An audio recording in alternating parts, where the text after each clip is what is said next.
Kami dari kelompok 4 mata kuliah ekonomi mikro. Di sini kami akan menjelaskan tentang market and demand, supply and demand together. Di sini ada anggota kelompoknya. Yang pertama itu saya sendiri, Delis Monica.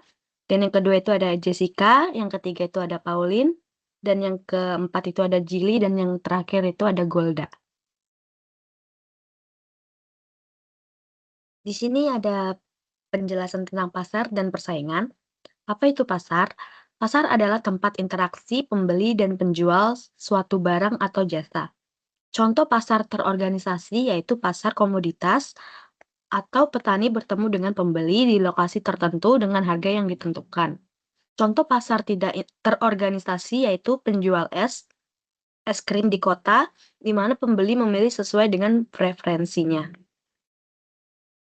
Selanjutnya itu ada pasar kompetitif, yaitu banyak pembeli dan penjual sehingga masing-masing tidak bisa mempengaruhi harga. Penjual adalah penerima harga atau price taker.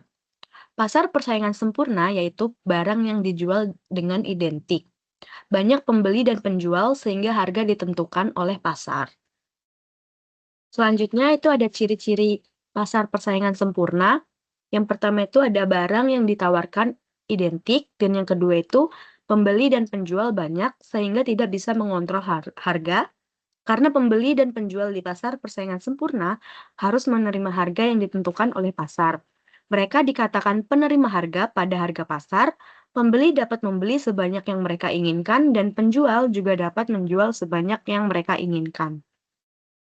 Selanjutnya ada pasar non-kompetitif, itu ada monopoli, hanya ada satu penjual sehingga mereka mengontrol harga, contohnya itu ada perusahaan kabel.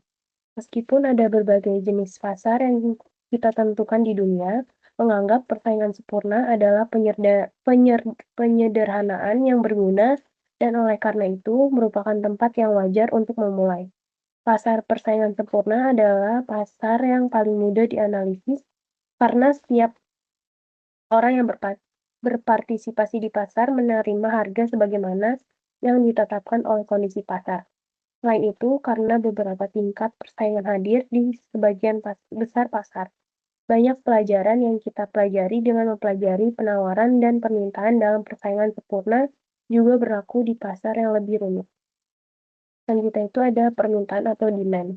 Permintaan juga dapat diartikan sebagai jumlah barang yang dibeli oleh konsumen dengan harga dan periode tertentu. Yang pertama itu ada hukum permintaan. Bunyinya itu ketika harga barang naik, jumlah barang yang diminta turun, dan sebaliknya dengan asumsi faktor lain tetap. Yang kedua ada kurva permintaan, grafik yang menunjukkan hubungan antara harga atau sumbu vertikal dan jumlah yang diminta atau sumbu horizontal. Dan ini adalah gambar kurva permintaan. Selanjutnya permintaan atau demand. Faktor yang menggeser kurva permintaan yaitu ada pendapatan atau barang normal, permintaan naik saat pendapatan naik, dengan barang inferior atau permintaan turun saat pendapatan naik. Selanjutnya itu ada harga barang terkait, seperti barang substitusi, misalnya es krim dan yogurt. Yang selanjutnya ada barang pelengkap, misalnya itu es krim dan hot pots. Yang selanjutnya ada selera, yaitu preferensi konsumen terhadap barang tertentu. Yang selanjutnya ada ekspektasi, misalnya jika konsumen memperkirakan pendapatan atau harga naik di masa depan. Selanjutnya ada jumlah pembeli, yaitu jika ada lebih banyak pembeli dan permintaan pasar meningkat. Permintaan pasar. Permintaan pasar adalah jumlah total barang atau layanan yang ingin dibeli oleh konsumen pada harga dan waktu tertentu. Jumlah dari semua permintaan individu di pasar. Yang kedua itu kurva permintaan pasar diperoleh dengan menjumlahkan kurva permintaan individu. Selanjutnya penawaran atau supply. Jasa yang ditawarkan oleh produsen kepada konsumen pada berbagai tingkat harga dan dalam periode waktu tertentu. Penawaran dapat mempengaruhi harga pasar, dan hukum penawaran menyatakan bahwa ketika harga naik, jumlah barang yang ditawarkan juga naik. Penawaran atau supply, kurva penawaran, grafik yang menunjukkan hubungan antara harga atau sumbu vertikal dan jumlah yang ditawarkan atau sumbu horizontal. Ini adalah contoh dari kurva penawaran. Faktor yang menggeser kurva penawaran Yang pertama ada harga input. Jika harga bahan baku naik, biaya produksi naik, sehingga penawaran turun. Yang kedua, teknologi. Kemajuan teknologi meningkatkan efisiensi dan menurunkan biaya, sehingga penawaran naik. Yang ketiga, ekspektasi. Misalnya, jika produsen memperkirakan harga akan naik, mereka mungkin menahan penawaran saat ini. Yang keempat, jumlah penjual.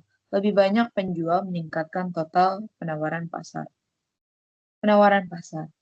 Penawaran pasar adalah jumlah total barang atau jasa yang ditawarkan oleh seluruh penjual atau produsen pada tingkat harga tertentu dalam waktu tertentu. Penawaran pasar juga disebut sebagai penawaran kolektif. Yang pertama, jumlah dari semua penawaran individu di pasar. Yang kedua, kurva penawaran pasar diperoleh dengan menjumlahkan kurva penawaran individu secara horizontal.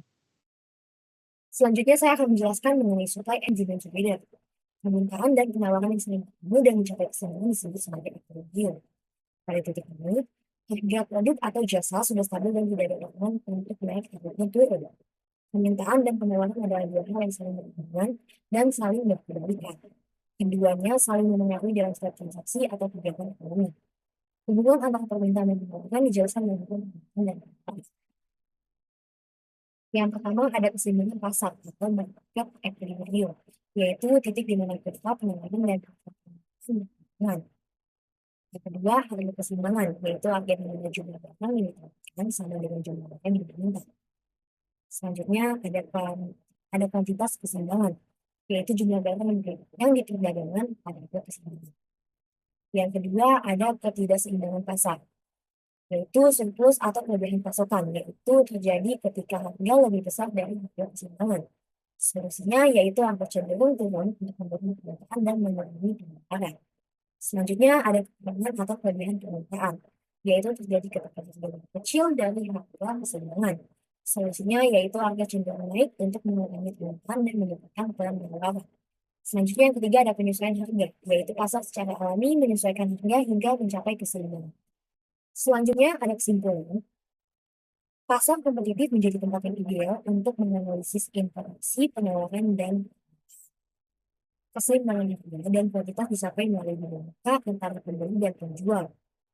Faktor eksternal seperti penempatan, teknologi, dan ekspektasi dapat mempengaruhi permintaan atau penawaran, menyebabkan pergeseran kurva dan perubahan dalam keseimbangan. Sekian dari kelompok ini, mohon maaf jika ada salah kata. Terima kasih atas perhatian.